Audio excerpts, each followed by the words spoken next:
Good evening, everybody. I announced another video,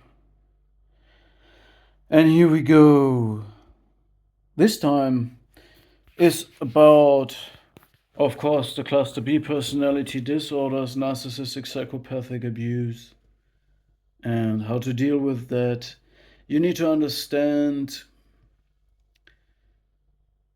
that these dysfunctional family units that are led by narcissists or psychopath or both in alliance are extraction facilities for narcissistic supply and places to accumulate different sources of supply that are channeled by creating artificial emergency situations and let everybody buy into this cult who wants to have access to the to this facility, but it comes with a price, so you can buy in. If you contribute and if you're part of the cult dynamic, if you sacrifice your autonomy and you surrender to the psychopath, you get access to the children. So you can buy in to have access to the children as a dysfunctional, dependent person. All right, this is how it works. Um, you need to understand these people have different dysfunctions and dysregulations. You need to understand. So the narcissistic family cult, the house, is an extraction facility for narcissistic supply, and the psychopath who controls this, if there is a psychopath, it will be the dominant person. They control it and they are goal oriented, so they have goals, and this facility is designed to get these goals and make it possible that these goals can be achieved. And narcissists can be used as servants by the psychopath, and the narcissists are deeply dependent of the psychopath because the psychopath gives them the shared fantasy, and within the shared fantasy space, the supply. You need to understand the narcissists have different versions of grandiosity that have to be taken care of by the psychopath. So the somatic, malignant, covert narcissist has a need for um, physical validation, all right? And the cerebral covert narcissist has a need for intellectual validation. They both have a fragile sense of self, so both covert narcissists, whether malignant somatic one or the could be a pro-social cerebral one, they both have a fragile sense of self and feel utterly impotent. And this feeling, this suppressed feeling of impotence, is compensated by a grandiosity. Here comes the psychopath and creates a shared fantasy space within the cult to satisfy the need for this shared fantasy. For the somatic narcissist, the fantasy will be that they are sexually validated, physically validated. For the cerebral narcissist, it will be that their status or their intellectual prowess will be validated. It is also possible that children are used as a form to validate the need for connection to human beings for these covert narcissists. So it could be that one of them was unable to take care for their children because they were They have failed. They are impotent parents, unable to parent their children. It's not possible in their situation, but the psychopath enables them to parent their children within the cult's dynamic. Therefore, they become codependent of the psychopath. And they get the fantasy of being potent parents now, or potent partners of the psychopath. Of course, revenge fantasy is always part of the covert narcissist's fantasy. It can be that they have been confronted with reality and their own failure by people, and within the shared fantasy space, they are allowed to triumph over this. So they have tasted their own impotence, and they make other people responsible for this, and now they can taste this fantasy to bridge this gap, to this huge gap to reality. The covert narcissist is constantly switching between being a complete, utterly impotent, helpless victim and an omnipotent, all-powerful, godlike creature. So there's always a gap between reality and this complete victimhood mentality, or competitive victimhood, and also the display of omnipotence to compensate for that.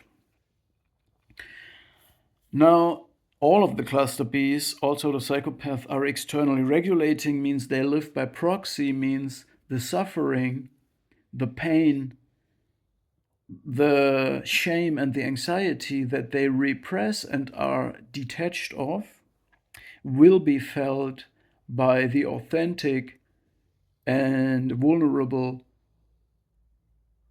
individuals inside the cults, in this case children. The children will feel the dysfunction because everybody else is emotionally detached and living in a shared fantasy of ecstasy, omnipotence, and so on, but it's based on falsehood, not reality. So there is someone suffering, but it's not a psychopath, and it's only the covert narcissist when they indulge in it in a masochistic way. I'm not going to explain self-mortification and damming up of libido that can be reinvested in further self-trashing behavior, not in this video, but I will talk about projection of this dysfunction. The dysfunction will be projected in different ways. If necessary, the psychopath can project dysfunction on the covert narcissists, but they rather project it on somebody else. They will become competitive about their own dysfunctions. So if the psychopath is a person that is sexually addicted, meaning they need sexual validation and they have been rejected by another person sexually, means now this is a narcissistic injury for the psychopath. And this fits very well if this psychopath that has been rejected meets a covert narcissist that feels utterly impotent because they can't parent their children.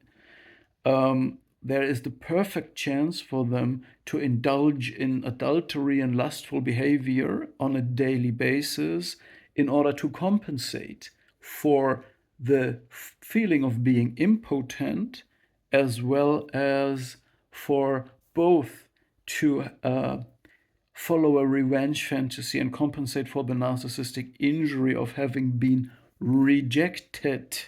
All right?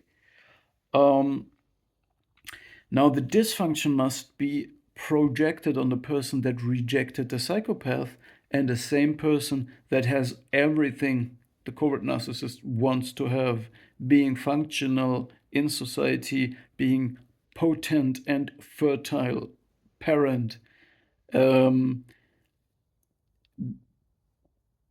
empathetic, having self-agency, having rejected the psychopath that the covert narcissist is dependent on, and so on. So now this becomes the reason for triangulation and triumphing against this person, even though the person allowed both parties, that both parties have asked, is it okay if we do this? And then this person answered, Do what you want, you grown-up people. I'm not going to tell you what to do and what not to do. So, in other words, you are indifferent towards what they do, but they still weaponize it against you and monopolize it, because they will indulge in this lustful behavior in an exhibitionistic way and triumph in your face, even though you rejected them sexually, you don't want them. And on top of that, you allow them to do what they do. But you thought they have a moral compass and don't involve the children in the same room. 3-year-old children, all right, and they don't weaponize it against you. You thought that. You thought they are healthy individuals, but they not. And now they have to project this problem on you by weaponizing it in a subtle way. They do this by undermining all your contacts that you have. If you know 3 people, potential partners for you, they will competitively meet them first and manipulate them and talk to them and cut you out.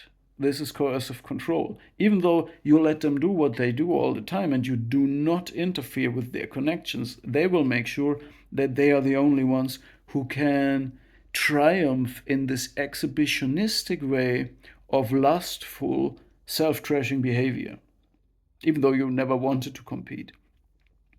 This is their form of projection.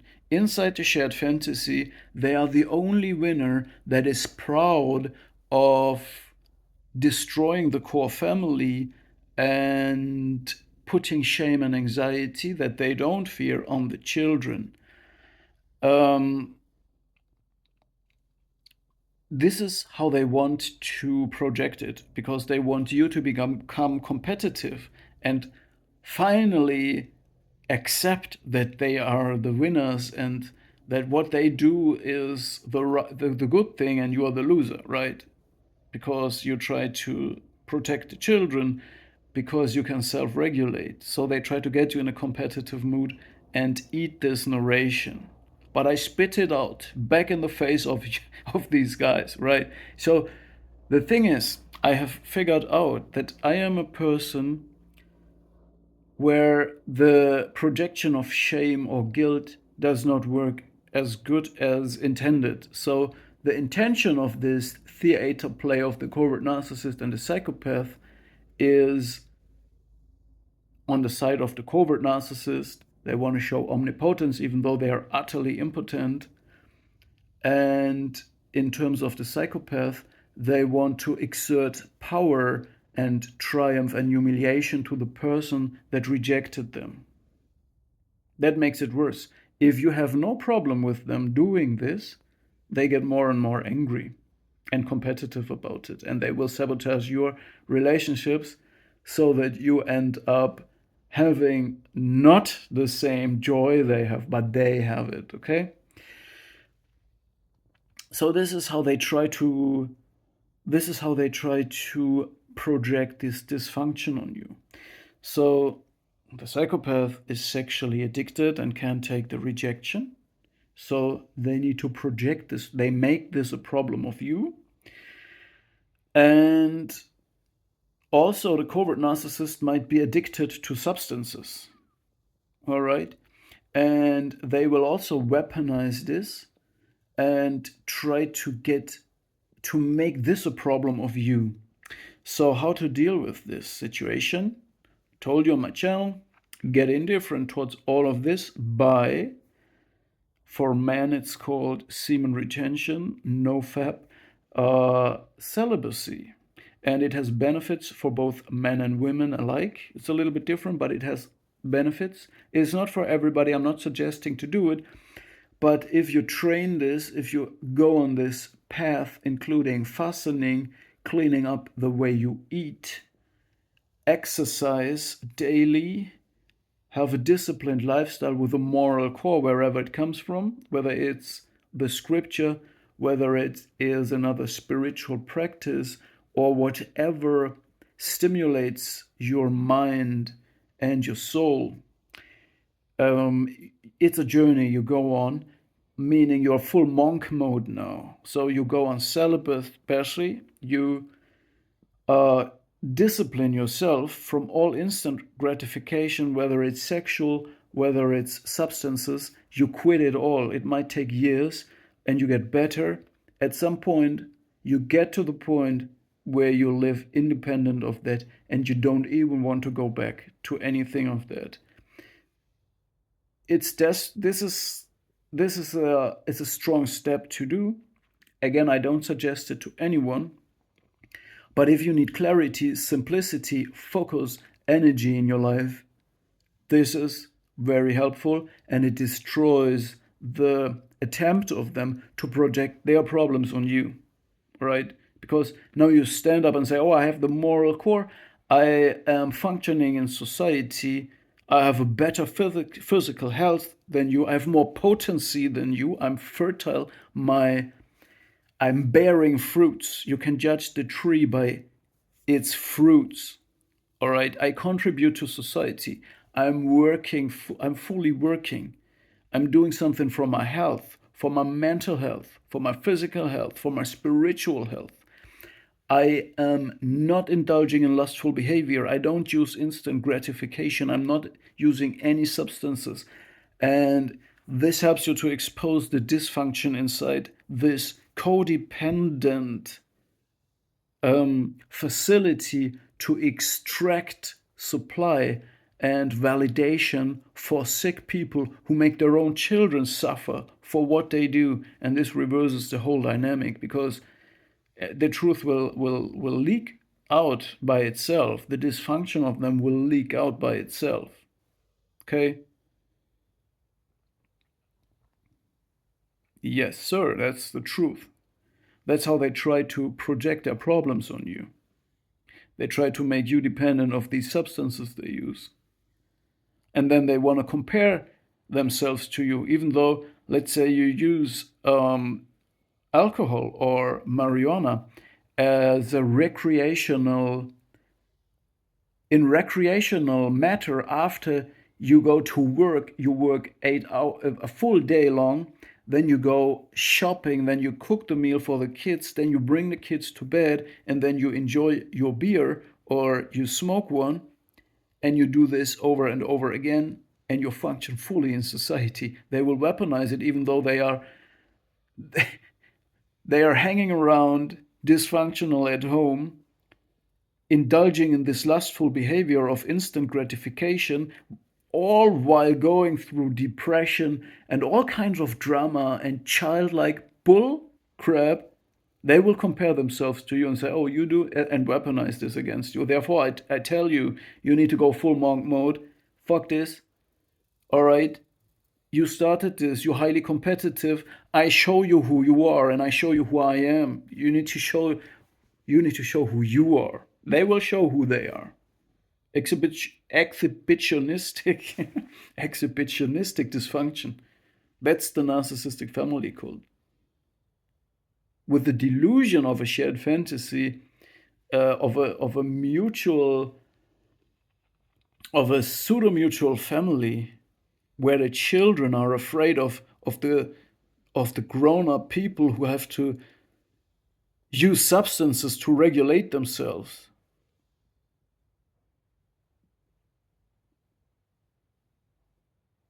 They engaging in adultery on a daily basis in a family where they were proudly marrying in a church. You see what I'm saying? There is no moral core. This is sexual addiction. This is external regulation. You need to understand it's a facility that is aimed to reach the goals of the psychopath, that is opposing the interests of the children. It's about validation, it's about dysfunction, it's about transactional deals, about money, services, sex, right? That's what it is. So you need to go full monk mode, and then you let their dysfunction show, and then you confront them with your truth and with your lifestyle and your functioning and your potency. And then it shows what is real and what is not.